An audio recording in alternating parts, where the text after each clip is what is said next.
Ya sabes que en este programa acostumbramos a hablar sobre cómo convencer a otras personas, cómo hablar en público, cómo persuadirlas para que acepten nuestras propuestas, etc. En cambio, hoy va a ser algo un tanto diferente porque vamos a seguir hablando de comunicación interpersonal, de cómo relacionarnos con otras personas, pero en unas circunstancias muy concretas. Recogiendo las sugerencias de dos oyentes del programa, hoy hablamos de cómo tratar con personas en ambientes tóxicos, y lo hacemos de la mano de una de las mejores psicólogas organizacionales de España, Anna Schack. Esto es Créeme lo que te digo, episodio 68.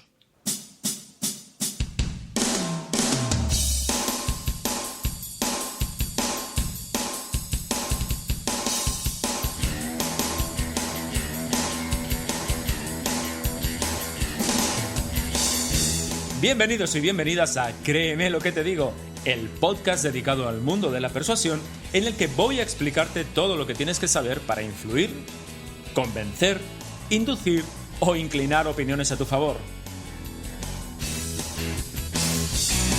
¿Quieres saber cómo ser más convincente? ¿Quieres aprender a debatir y discutir sin generar conflictos? ¿Quieres saber cómo hablar en público como un auténtico profesional? Y además, ¿te gustaría aplicar todo esto en tu vida personal y profesional? Si es así, créeme lo que te digo, es el lugar apropiado. Yo soy Óscar Fernández Orellana y te voy a acompañar en esta aventura en la que conocerás los misterios, técnicas y trucos para llegar a ser un auténtico maestro de la persuasión.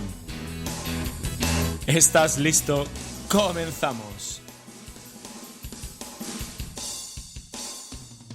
Bienvenida al capítulo 68 de Créeme lo que te digo, el podcast en el que tratamos todas aquellas cuestiones relativas al mundo de la persuasión, el hablar en público y en general, ya lo sabes, a las habilidades comunicativas necesarias para influir e impactar en los demás.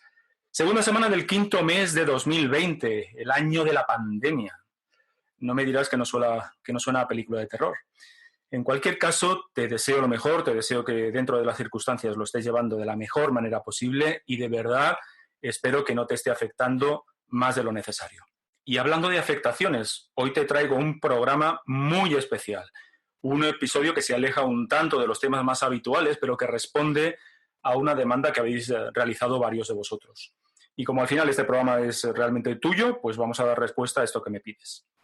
Enseguida te cuento de qué se trata, pero antes tengo que anunciarte algo muy, pero que muy importante. Algo que llevo esperando desde hace mucho tiempo y que por fin se han dado las circunstancias para poderlo hacer. Atención, que va la noticia.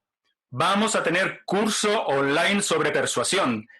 Por fin se han alineado los astros y por fin vas a poder contar con un curso que además sé que te va a gustar porque va más allá de un simple curso de persuasión. ¿Por qué? Pues porque he querido ampliar el foco de lo que quiero contarte para que tengas una perspectiva mayor del ámbito de las relaciones persuasivas. Así que vas a poder contar con un curso que se va a basar en 3 vértices. Vamos a hablar de persuasión, eso es obvio. Vamos a hablar de hablar en público, más o menos también era obvio. Y atención, herramientas de PNL, herramientas de programación neurolingüística que junto con los casos y con los ejercicios que va a contener el curso te permitirá convertirte en una auténtica bomba atómica persuasiva.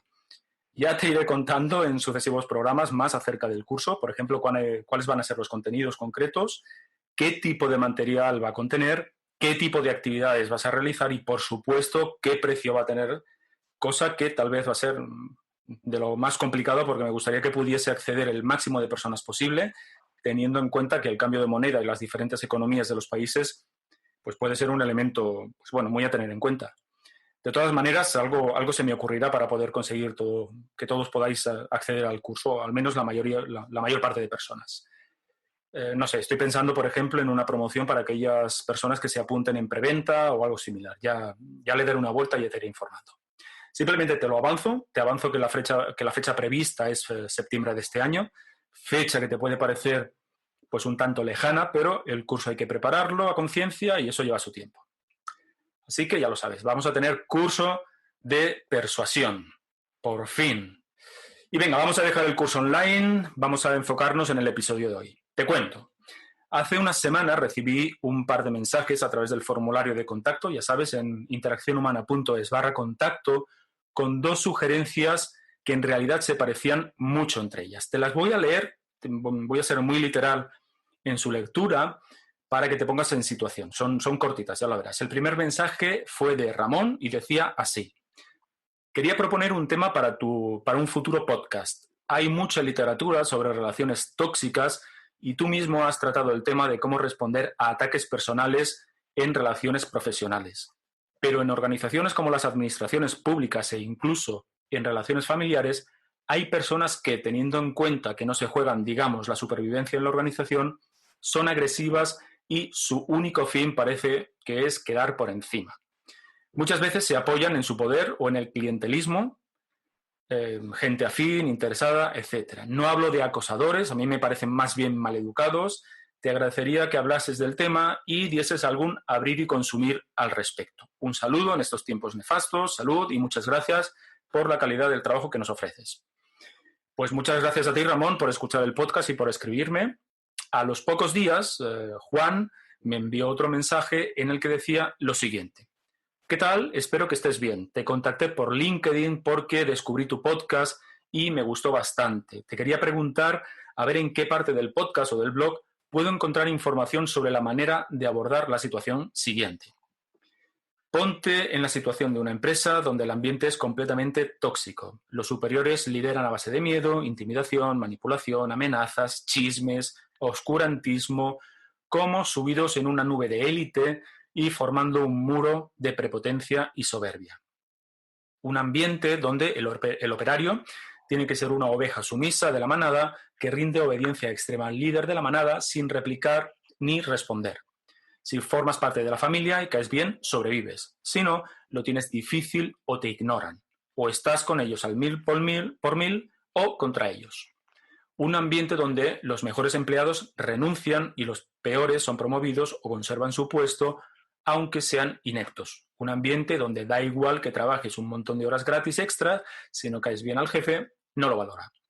Ese ambiente que deja al trabajador desmotivado, lleno de tristeza e impotencia. Y esto lo veo cada día a mi alrededor cercano y me da muchísima pena. ¿Cómo tiene que enfrentarse una persona a ese ambiente? ¿Cómo tiene uno que hablar cuando es imprescindible comunicarse con ellos? ¿Cómo comunicar y que te escuchen? En definitiva, ¿cómo sobrevivir?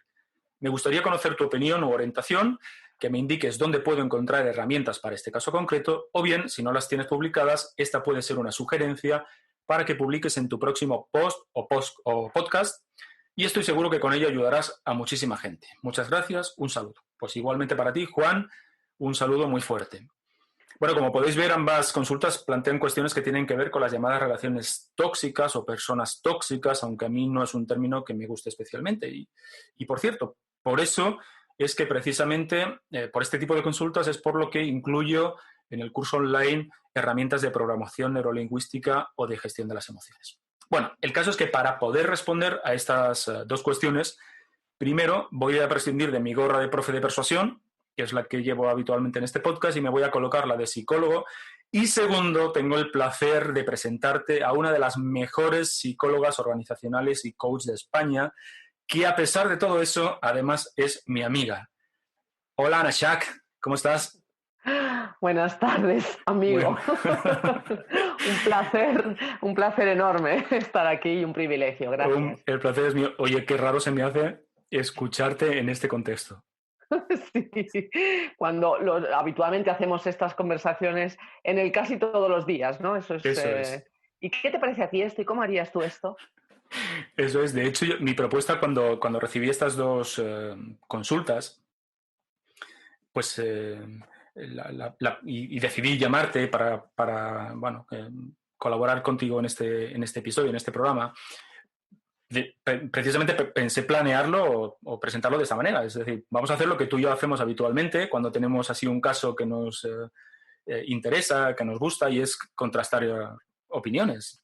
Y de hecho esto se va a parecer exactamente a lo que hacemos habitualmente. Sí. Imaginar que el caso es de alguno de los dos y acudir a nuestra otra mitad del cerebro, que en mi caso eres tú, y ayudarnos a pensar mutuamente.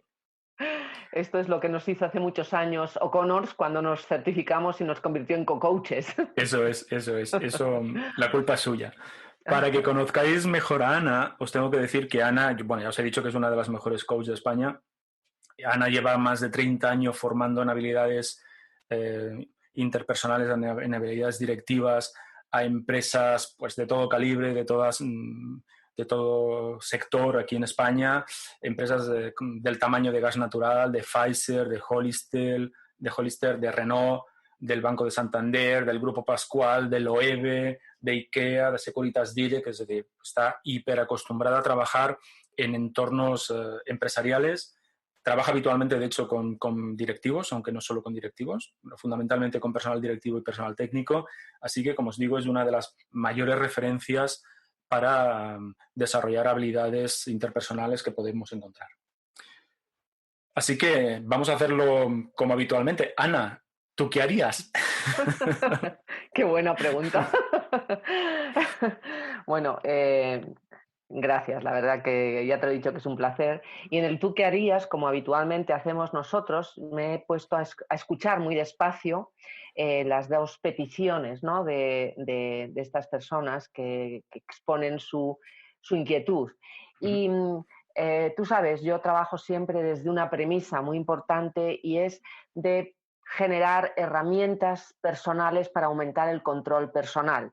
Yo no puedo controlar lo que pasa afuera, lo único que puedo controlar es cómo respondo yo a lo que pasa afuera. Y eso para mí es como el marco sobre el que pongo las herramientas. Es decir, no es tú no me puedes poner nerviosa, tú no me puedes violentar, tú no me puedes, soy yo que reacciono ante eso. Cuando yo tengo este tipo de planteamiento, asumo el control de lo que yo sí puedo hacer y me centro en las cosas que puedo hacer para cuidarme, para protegerme, que al final de eso va el ser emocionalmente inteligente, ¿no? No sé, esto es algo que también estamos los dos dentro de este marco, ¿no? Sí, a mí por eso no me gusta el término persona tóxica, aunque es un término que está muy de moda, porque hablar de personas tóxicas da la sensación de que no tienes nada que hacer. Es decir, si te juntas con alguien tóxico, pues te aguantas porque es la persona tóxica y tú, pues hasta que no pase, pues te aguantas. Y en realidad, yo estoy muy de acuerdo contigo, no es tanto eso como el hecho de que nadie puede hacerte daño emocional si tú no te dejas hacerlo. Efectivamente, que parece fácil Entendiendo, decir. sí, entendiendo que hay circunstancias y circunstancias, ¿no? Hay contextos en los que son pues, más complicados, pero en realidad cuando tú hablas de la afectación interna tiene que ver precisamente con eso, ¿no? De cómo a veces, pues de manera automática y obviamente sin darnos cuenta, nos dejamos influir indebidamente por personas que no nos deben influir. Uh-huh. Y fíjate que tú sabes que, bueno, yo trabajo con distinciones del lenguaje que me ayudan a proporcionar más o menos recursos y se me ocurren aquí dos distinciones importantes.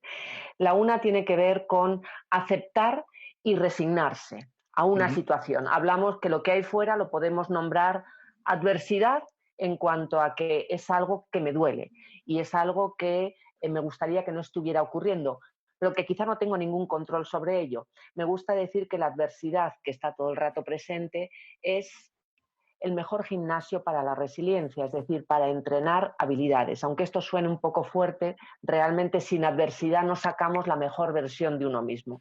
Pero te decía que hay una primera distinción que creo que es esencial, que es la diferencia entre resignarse a una situación y aceptarla. Resignación conlleva conformarse, resignación conlleva asumirse el rol de víctima, estoy sufriendo esto porque no puedo hacer nada. Resignarse conlleva el tengo derecho a quejarme porque como soy víctima siempre voy a encontrar al culpable que está fuera de mí. Y resignarse además conlleva una emoción que es muy corrosiva, que es la resignación. Quiere decir, la resignación lo defino como el veneno que yo me tomo para que tú te mueras. Y yo me lo tomo a dosis todos los días. Y la situación no va a cambiar y el otro va a estar fuera. Y la cultura más o menos agresiva va a estar ahí. Y eso no va a variar, pero yo me tomo cada día mi dosis de, desde luego parece mentira, que esto no sé qué, no sé cuántos. La resignación me lleva a aumentar el dolor emocional y a restringir los recursos que puedo poner en marcha. Frente a eso está la aceptación. La aceptación para mí supone asumir que lo que hay es lo que es, centrarme en lo que sí puedo cambiar y no pegarme contra lo que no puedo hacer nada. Aceptar significa asumir la responsabilidad de mi respuesta, focalizarlo en lo que sí puedo hacer, que depende de mí, y de lo que no depende de mí. Esto lo decía Jacobi en su libro de los 7 hábitos de la gente altamente eficaz, no es la diferencia entre preocuparse o ocuparse. Si me ocupo, no me preocupo, voy a ocuparme de lo que sí puedo hacer. Porque de esa manera me lleno de recursos personales, y no me centro en esa parte victimista que me da permiso de quejarme, que me da permiso de seguir sufriendo, ¿no? No sé cómo tú lo ves. Sí, exactamente igual. De hecho, cuando realizamos algún taller de este estilo, de habilidades emocionales o incluso de proactividad, ahora que sale el tema de Covey, uno de los ejercicios más simples pero más efectivos que suelo proponer es precisamente este. Ante una situación adversa, coger un papel, dividirlo en dos partes y decir, bueno, de esta situación que estoy viviendo, ¿qué está dentro de mi control? ¿Qué puedo hacer? ¿Qué depende de mí? ¿Y qué no depende de mí? Entonces, ¿qué no depende de mí en estas dos situaciones que planteaban tanto Juan como Ramón? Pues no depende de ti o de Juan o Ramón en este caso, no depende de cómo se comportan los demás. Eso pues no está bajo su control directo al menos. Indirectamente a lo mejor sí que podemos luego dar algún apunte, pero cada uno responde como responde, ese es el input que te llega y es como es. Ahora, ¿qué sí que está bajo el control o qué sí que depende de Ramón y de Juan? Pues precisamente el cómo deciden responder a un ataque o a una situación determinada, entendiendo que no hay, a veces funcionamos por ensayo y error, quiero decir que pruebo una cosa a ver si me da resultado y si no me da resultado, pues pruebo otra. Pero en cualquier caso, este ejercicio tan simple, insisto, de coger un papel y dividir en dos partes y qué depende de mí y qué no depende de mí, lo que me provoca, entre otras cosas, es que me baje el estrés. ¿Por qué? Porque centrándonos en la zona de preocupación que dice Covey, ¿no? Lo que me genera es un estrés tremendo, porque me doy cuenta que yo no controlo mi entorno. Es el entorno el que me controla a mí. Y eso es, precisamente el estrés viene de ahí, de la sensación de descontrol que uno tiene con relación a lo que le ocurre. En cambio, si me puedo centrar en lo que realmente me ocupa o está bajo mi control, enseguida me pongo manos a la obra, enseguida me pongo a hacer cosas. Y hacer cosas es el mejor remedio para dejar de tener estrés. Exactamente, es decir, ponerse en movimiento. Fíjate que esa es una de las características esenciales de la persona resiliente. El resiliente es la persona resiliencia, seguro o sea, siempre hemos hablado, ¿no? Tiene que ver con esa capacidad de adaptación, pero no solamente de adaptación a una situación que duele, sino el cómo sales adelante. Y la diferencia entre ser resiliente y no serlo, es decir, adoptar cualquiera de los otros patrones, tiene que ver con ponerme en acción sobre lo que está pasando, no dejarme doler. Y en esto me importa mucho traer algo que para mí es esencial, que es darte cuenta de que el cuento que te cuentas es el que cuenta. Todo el rato nos estamos contando cuentos y fíjate, solamente en la forma de nombrar somos contadores de cuentos y por lo tanto la realidad es el cuento que yo me cuento y en función de mi cuento voy a tener más o menos oportunidades y recursos. Y cuando yo me cuento que el otro es un tóxico, a veces cuando esto sale en los cursos, ¿no? Cuando hacemos los cursos, bueno, ¿cómo confrontar a una persona tóxica? El hecho ya de nombrarlo tóxico son unas gafas que oscurecen mi visión. Porque fíjate la diferencia que hay entre llamar tóxico a una persona o nombrarlo como alguien que está en desacuerdo conmigo. El simple hecho de reencuadrar y centrarme no en el hecho, sino darme cuenta de que estoy haciendo un juicio, la historia que me cuento, contamina lo que puedo hacer o no. Es decir, solamente nombrarlo, solamente darme cuenta de cómo lo estoy nombrando ya me lleva a hacer una historia distinta, que no es ni mejor ni peor, pero me permite operar de otra manera. Y eso me lleva a generar una emoción que me ayude a afrontarlo.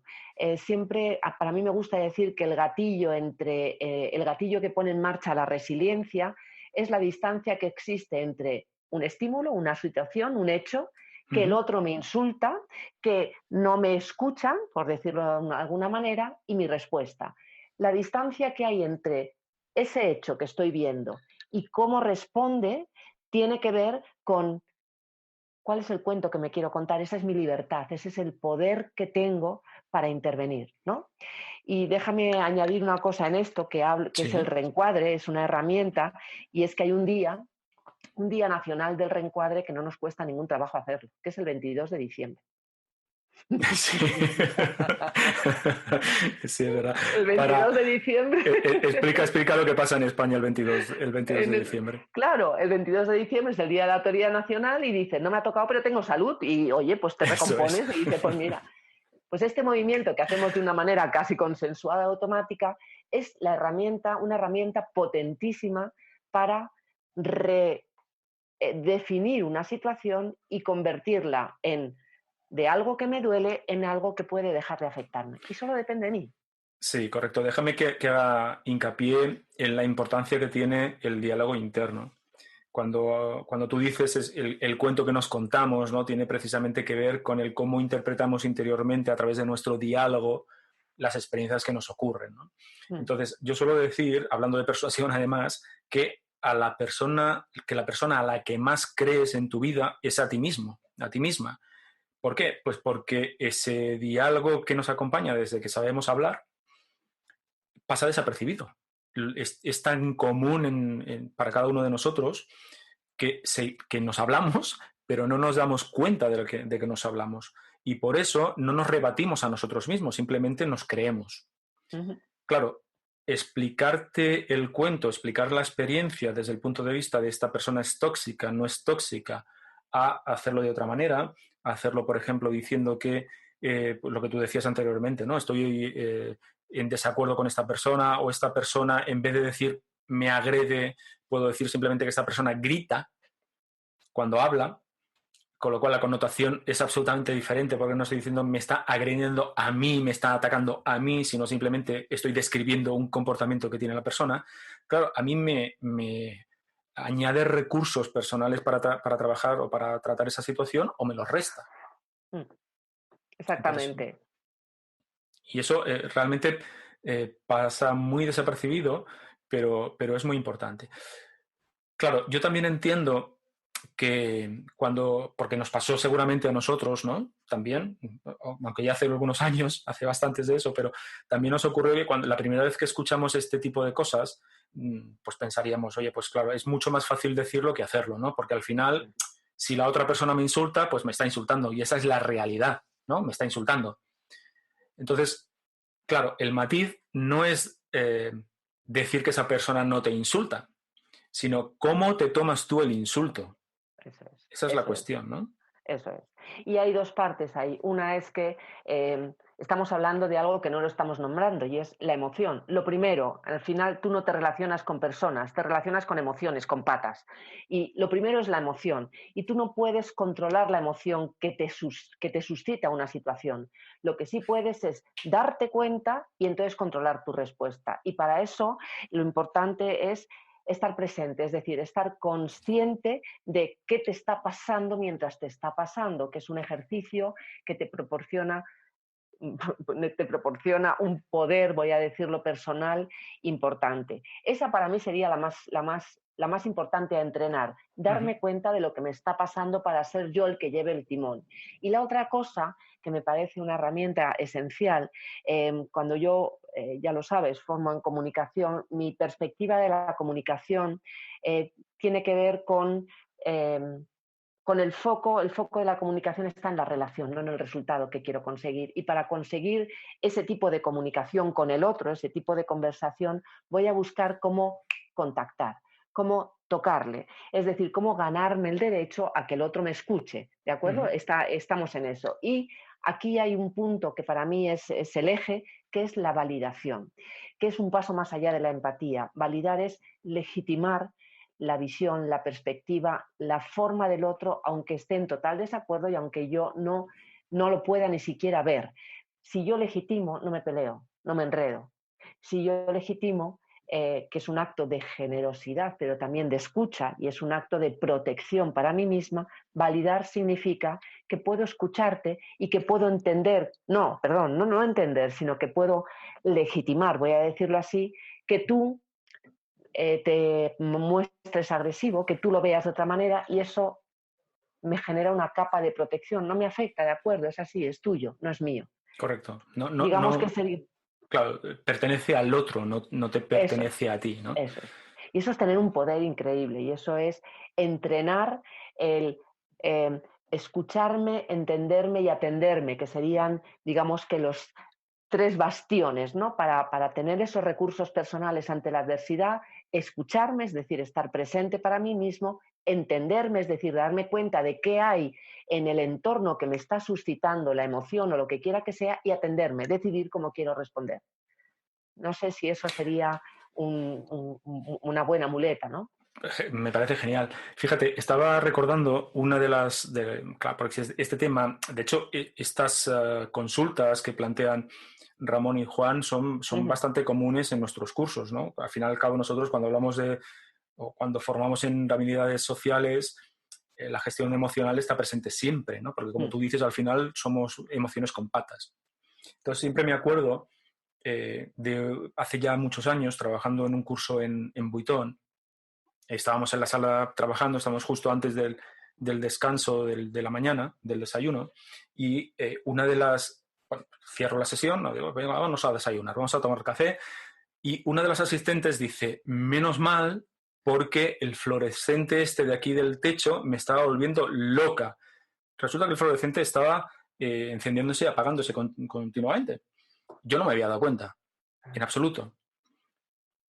Pero, claro, cuando lo dijo, digo, bueno, ¿qué poder tiene un fluorescente sobre ti que consigue que te vuelvas Qué loca? bueno, ¿No? qué bueno. ¿Qué poder le das? Y eso me recordaba cuando estábamos hablando del diálogo interno, también hay que prestar muchísima atención a nuestro diálogo manifiesto, al diálogo externo, ¿no? El cómo contamos lo que nos ocurre. Claro, no es lo mismo decir tú me atacas o el fluorescente me pone nerviosa que simplemente describir que el fluorescente se está encendiendo y está apagando.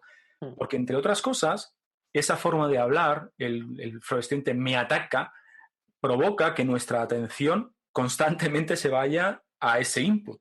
Es decir, no veo nada más, solo tengo presente el fluorescente que está encima de mí y que me está atacando, ¿no? Me está volviendo loca, en este Que caso, ¿no? en el fondo, si lo escuchas, es yo misma me estoy poniendo nerviosa a mí misma por lo que Claro, me estoy contando, ¿no? Con claro, lo claro. cual, Sí, efectivamente. sí, mi atención, estoy haciendo, de hecho, cuando, mira, fíjate, cuando hablaba en muchas ocasiones de que nos cuesta concentrarnos, ¿no? En realidad no nos cuesta en absoluto. Fíjate qué concentración tenía esta mujer en el fluorescente durante toda la mañana, ¿no? O sea, es que cualquier estímulo del entorno, incluido yo, no era capaz de llamar su atención. El fluorescente era mucho más poderoso, estaba concentrado absolutamente en la luz del fluorescente.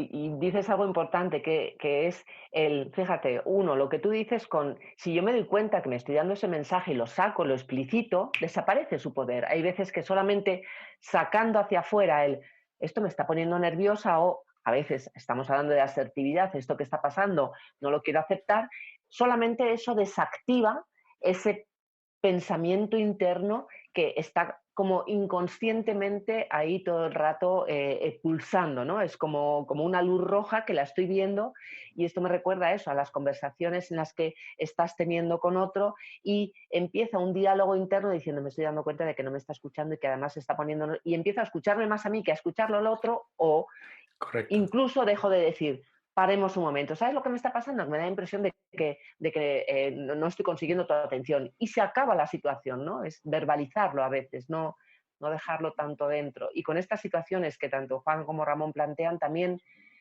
hay veces que lo tengo tan interiorizado el contarme ese mismo cuento que no me permito ver otra cosa, ¿no? Me hace caer en las mismas redes que yo estoy contándome. Claro, A al veces, final, perdón, Ana, dime. no, que a veces cuando trabajo, cuando tú decías, hablábamos de los tóxicos, en ayudarme a quitar una etiqueta a algo, sea un tóxico o sea lo que sea, una forma que es muy interesante es hablar de los hechos. Es algo muy difícil porque estamos tan acostumbrados al juicio que hablar en términos de hechos resulta un ejercicio realmente difícil. Y dices, hace calor, a veces lo digo en los cursos, hace calor, es un juicio, es un hecho. Pues un hecho. Y dices, bueno, ¿para quién hace ¿Para calor? Es quién? decir, Eso es. estamos totalmente contaminados y de repente te das cuenta que el hecho sería hace 26 grados. 26 grados para alguien puede ser un calor asfixiante y hay gente que necesita una chaqueta.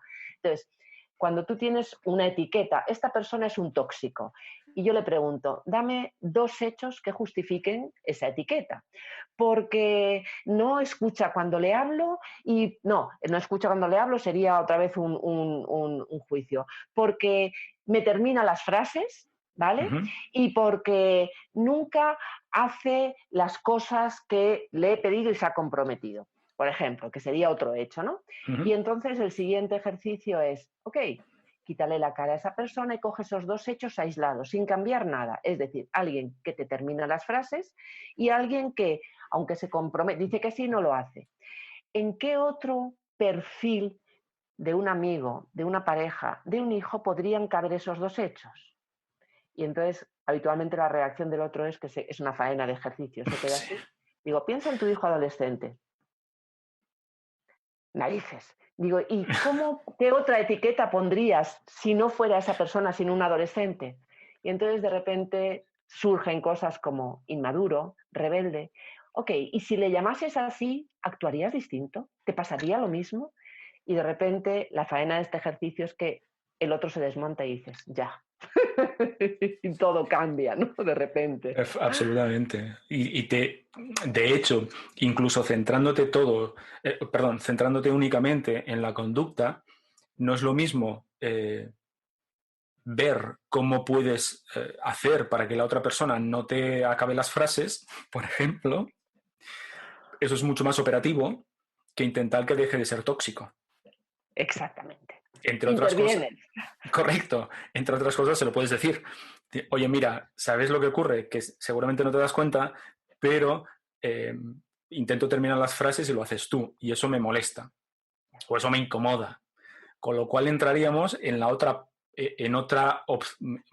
iba a decir en la otra pata del banco, pero en otro gran campo de opciones que es la comunicación asertiva. Es decir, Efectivamente. expresa lo que no te gusta, expresa tu disconformidad con relación a un hecho, expresa tu disconformidad con relación a la conducta de otra persona. Ujú. Manifiesta lo que te gustaría que pasase y no pasa. Date permiso, que esa es Ujú. esto, date permiso de decirlo. Se puede hacer pues eso, como en las actividades del respeto, desde la cortesía. Ahora, permítete y además a lo mejor le ayudas al otro. A veces el otro ni siquiera se ha dado cuenta de lo que está haciendo, porque es un hábito, porque es un patrón en él, sin más, ¿no? Eso es. Y Así que, además, desde el punto de vista de la persuasión, son mucho más persuasivas las personas que son asertivas. ¿Por qué? Pues porque generan poder. Es decir, una persona que se atreve a expresar sus emociones, a expresar sus demandas a otra persona, la vemos como una persona poderosa. Y las personas poderosas, ya en el podcast ya todo el mundo sabe qué significa esto del etos, pues mm, aparece con muchísimo más etos. Le damos mucha más credibilidad. Y las siguientes ocasiones hay muchas más probabilidades de que sean escuchadas. Pero claro. si me callo, si estoy esperando que el otro se dé cuenta o la otra se dé cuenta de que a mí me ha incomodado algo, me puedo pasar la vida esperando. Efectivamente. Y de hecho me llevas al final, esto me lleva al pensamiento de la autoestima, que la autoestima es la gimnasia constante, el gimnasio de cómo me hablo a mí mismo, qué me doy permiso, qué me digo, cuál es mi diálogo interno que lo conectamos con el principio. Tengo un diálogo en el que me siento con el derecho a decir lo que pienso, Uh -huh. que siento que además esto me posiciona y me favorece la influencia porque me estoy poniendo en el sitio que ocupo, ¿no? Y este tema es importante a la hora de, y vuelvo, como te decía al principio, víctima responsable, ¿no? Desde un rol de víctima, tanto en la palabra o en el diálogo que uso como en la estación emocional en la que me siento, no tengo permiso para decir lo que pienso, porque estoy atrapada, ¿no? en una cárcel de limitaciones. Sin embargo, desde la asertividad tengo permiso, tengo solidez y tengo ¿cómo diría la palabra? Tengo el privilegio de poderlo decir o no sé cómo decirlo. Además es un Bueno, derecho, es un es un derecho. derecho, efectivamente. No me Sí, salía la palabra. Ahí está. uno tiene derecho a expresar sus puntos de vista, sus emociones, tiene derecho a pedirle a la otra persona que varíe su comportamiento y aquí siempre hago una aclaración. El hecho de que tengamos derecho, valga la redundancia, a pedir a otra persona que cambie su comportamiento porque no me gusta, no significa que la otra persona a su vez no tenga derecho para mantenerlo. Quiero decir que al Efectivamente. final la asertividad es una autoafirmación. Mm. ¿Buscamos que la otra que nuestra autoafirmación tenga efectos en los demás? Obviamente sí, sí, pero que igual que yo tengo mis derechos, la otra persona también los tiene. Pero fundamentalmente es que siendo asertivos lo que ganamos es, como tú dices, autoestima. Mm. Y ese es el pilar de equilibrio interior más importante que tenemos y de hecho es el pilar en donde la mayoría fallamos, ¿no? Es el pilar, uno de los pilares que habitualmente está más débil. Mm. El autoconcepto, nuestra autoestima, el cómo nos queremos, el cómo nos vemos, etcétera, ¿no? Y si, fíjate, hemos llegado al punto que si nos subimos varios pisos más arriba y lo miramos, digamos que de la autoestima, de una autoestima fuerte, de una autoestima bien trabajada, cuelgan todo lo que hemos dicho, tanto el sentirme víctima como responsable, el ser capaz de ocuparme en vez de preocuparme, el ser capaz de redefinir una situación frente a no hacerlo. Digamos que sería el paso número uno, ¿no? Con Uh-huh. una buena autoestima. Y me gusta aclarar que la autoestima la tenemos todos. Únicamente la autoestima puede ser más fuerte o más frágil y Uh-huh. se juega en los momentos en los que viene la adversidad, porque es donde la autoestima te lleva a ponerte derecho y hacer frente o hacerte pequeñito porque sacas el látigo y empiezas. Es que desde luego, es que no puede ser. Pero digamos que ahí estaría el eje, ¿no? De por dónde empezar a trabajar a quitarle el poder a los otros de que me Eso puedan es, afectar, ¿no? eso es. Yo comencé, si tuviésemos que resumir, Mm. eh, o sea, si volviésemos a la situación habitual entre tú y yo de llamarnos y decir, oye, ¿esto cómo lo vamos a hacer? ¿Cómo lo enfocamos? Diría precisamente lo que tú acabas de decir, ¿no? Comenzar por quítale el poder a los demás. Hay una cosa también que sobre todo tiene que ver con, o me lo ha sugerido el, el, el comentario de Juan, que no digo que le pase a Juan, digo que me lo ha sugerido, y es, bueno, exactamente qué quieres. Porque también estábamos hablando de que, bueno, que resulta que los jefes no sé qué, los jefes no sé cuánto, la empresa, vale, sí, pero tú concretamente, ¿qué quieres? ¿Quieres ser más tenido en cuenta? ¿Quieres, pues no sé, promocionar? ¿Quieres liderar proyectos? ¿Qué es lo que quieres? Porque hay veces que no pasamos de la queja. Y aunque tengamos un objetivo interno, es tan interno que no lo he definido apropiadamente y me pierdo. Y como estoy perdido en ese objetivo y no está presente, simplemente doy vueltas a la situación que no me gusta. Eso es. Entonces yo eso también lo añadiría, ¿no? Definir si fuese una situación de coaching o una situación de counseling, en este caso comenzaría también por ahí, por definir exactamente qué es lo que quiere, ¿no? Y me gustaría traer, fíjate, una imagen por si a alguien le sirve, y es la del navegador. Y ahora has dado tú con la clave, ¿no? El navegador del coche en el cual tú le pones lo que quieres, el objetivo donde quieres ir, y escribes la calle o lo que quiera que sea, y te montas en el coche yendo hacia tu objetivo, sea el que sea, sentirte satisfecho con tu trabajo, realizarlo bien o lo que quiera que sea, o incluso en una conversación. Y de repente llegas a una calle en la que hay un socavón. La calle está cortada, hay un socavón y no puedes pasar. Puedes hacer varias cosas. Puedes llorar, puedes enfadarte, puedes darle patadas a tu coche, puedes meterte con los políticos, puedes hacer muchas cosas, no te van a sacar de ahí. Lo único que realmente te sirve es lo que hace el navegador, rápidamente recalcular. Eso Si es. tengo claro dónde quiero ir, el navegador me va a enseñar otro camino en vez de enredarme con por qué no puedo pasar por donde yo quería ir, por qué esta empresa tiene que tener esta cultura, por qué esta persona tiene que comportarse de esta manera. Eso es perder el tiempo y enredarme. Así que el TomTom lo que hace es rápidamente recalcula y encuentra otro camino. Solamente funciona si tengo claro el objetivo, si tengo claro dónde quiero ir, lo que acabas de decir, ¿no? El qué quiero. Y a veces tengo que elegir. Es un camino más largo, pero voy a donde quiero. Al final, fíjate, qué es lo que tengo que hacer, etcétera. Al final es una toma de decisiones, ¿no? Y a mí esta idea de que al final somos consecuencia del conjunto de nuestras tomas de decisiones me parece una idea sumamente importante. Porque en realidad si no hago nada más que quejarme, nada garantiza que vaya a salir de ahí. Claro. Entonces, al final es pensar, bueno, ¿qué vas a hacer ante la situación esta en la que esta empresa parece que tiene una cultura muy determinada? Bueno, ¿tú qué vas a hacer ahí? Y eso, una vez más, volvemos a la idea del papelito y las dos franjas, ¿no? ¿Qué depende de ti? ¿Qué no depende de ti? Y hay muchas situaciones en las que va a ocurrir que la respuesta honesta a ese papelito, al resultado de ese trabajo tan simple, son respuestas complicadas, porque a lo mejor me doy cuenta de que es que lo que ocurre es que mi lugar no está en esa empresa, mi lugar no está en esa organización. Y eso es duro de decir, porque bueno, pues todos tenemos responsabilidades, cambiar pues cuesta, hay riesgo, etcétera, etcétera. Pero lo que está muy claro, o al menos yo lo tengo muy claro, no sé qué piensas tú, Ana, es que si la cultura de una organización es la que es, una persona, a no ser que sea la dirección general, y a veces, no la va a cambiar. Claro, está claro.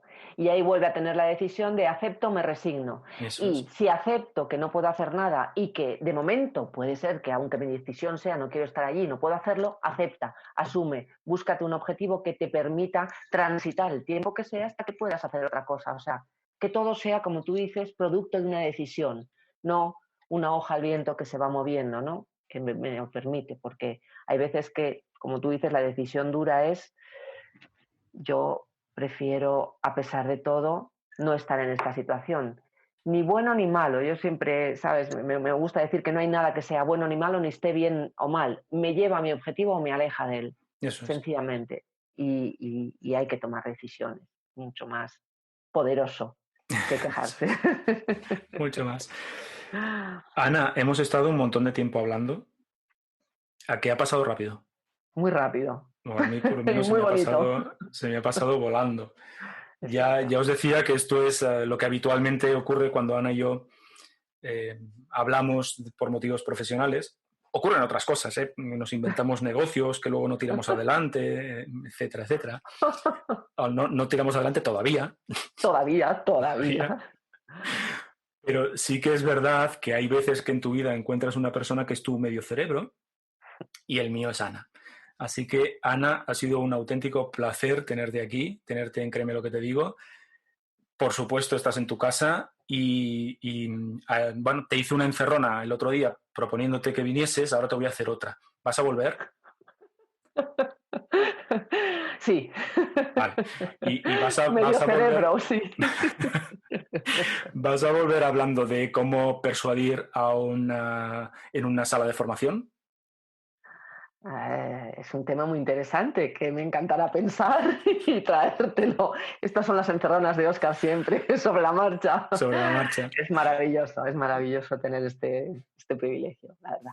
Ana, un placer. Muchísimas gracias por venir. Siempre un placer. Gracias, Óscar. Enhorabuena. Pues muchísimas gracias. Pues hasta aquí el episodio de hoy de Créeme lo que te digo. Espero que te haya gustado y sobre todo que te haya resultado útil, que es al final es de lo que se trata. Ramón, Juan, espero que, bueno, pues hayamos, iba a decir iluminado, pero no sé si es la palabra adecuada, que os hayamos servido, vaya, que al final es de lo que se trata. Nos vamos, una vez más, gracias por estar ahí del otro lado, por tu valoración 5 estrellas en iTunes, por tus comentarios en iVoox, Spotify, Spreaker, Google Podcast, YouTube o la plataforma desde la que me escuches. Y por cierto, si tienes ocasión, cuéntale a la gente que existe este podcast y así me ayudas a difundir lo que hacemos. A ver si pronto alcanzamos los 2.000 suscriptores. En 15 días más, créeme lo que te digo, será el episodio 69. Hasta entonces, cuídate mucho. Hasta luego, persuasores.